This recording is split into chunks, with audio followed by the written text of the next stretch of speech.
let's move on now before we get out. The gimmicks of the week. Let's finish up with the gimmicks of the week. The first one is the Big Show turn of the week. I just had to, since we're ending on AEW, I had to end this with Chris Jericho turning face, then heel, and face, then heel. He fucking sucks. Get him off my television set. Bob, the gobbledygooker debut of the week is... What is it? We'll go with Tama Tonga.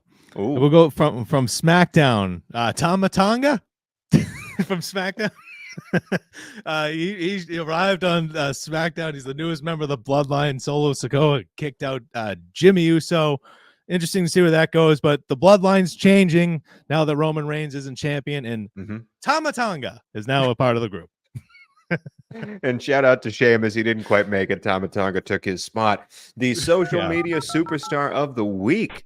It's Grayson Waller and Dax getting after it. I think we're showing it on the screen right now, the little screen recording. But Grayson Waller came out because the WWE is going to Jacksonville, and he said finally there'll be good wrestling in Jacksonville, which is, hey, that's a good heel line. That's a good heel line. And then Dax comes over the top with, as long as you don't have a match. Hey, man, I'm in. I'm invested. Get these two in a match together. Come on, dueling brands. I'm all about it. This is what I want. I'm a big fan of Grayson Waller. I didn't think much of that guy originally, but he's freaking hilarious. And Dax I can't tell if he's like overly sensitive or joking around, which is why I love him so much. Because I think there's something there and there. He's deeply upset about the comment, and that's why I enjoy it so much. But hats off to Grayson Waller and Dax, I guess, as the social superstars of the week. Yeah, and the last one, we're going to name this now, I guess, the Drew McIntyre contract update of the week because, Bob, give us the latest update, man. Well, he hasn't signed.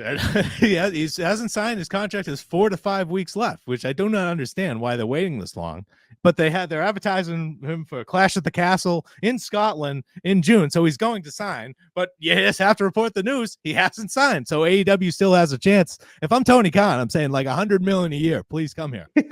Just come here and talk trash about Punk. That's all we got. We're just living off the ghost of Punk. Come here, cut promos that you cut to Punk's face on AEW Dynamite. That's who's going to debut, not Jack Perry. It's going to be Drew McIntyre messing up the FTR Young Bucks match. I would love that as an AEW fan. Yeah, back up with the Brinks truck for Drew McIntyre. That's it, my friend, for the show. Let's end, however, with headlines of the week. Again, every week we end with what's next week's headline in the world of wrestling going to be. Robert, you are the one to give out the WWE one. Mine's simple. It's AJ Styles is going to avenge his loss at WrestleMania to LA Knight this Friday night. He's going to defeat LA Knight and become the first challenger to Cody Rhodes at WWE Backlash. I think it's a great matchup. AJ is one of the most recognizable heels in the company. He's not being pushed as such as of late, but he's still a legend. And Cody Rhodes' first opponent as AJ Styles. He's going to get a victory over AJ Styles. Just makes too much sense to me. And you don't hand LA Knight another title loss. He lost to Roman Reigns at Crown Jewel last year. Don't do that to him again. Have AJ Styles get the win this Friday on SmackDown. You love it. And my headline for AEW is going to be, we already talked about the main event here, and I don't want to jinx it because a few weeks ago I said we were going to be in the Mercedes Moné, Okada, and Will Ospreay era of AEW, and that didn't work. But for this headline, I'm going to be this time next week, we are entering into the Swerve Strickland era of AEW. I am very excited for that as an AEW fan.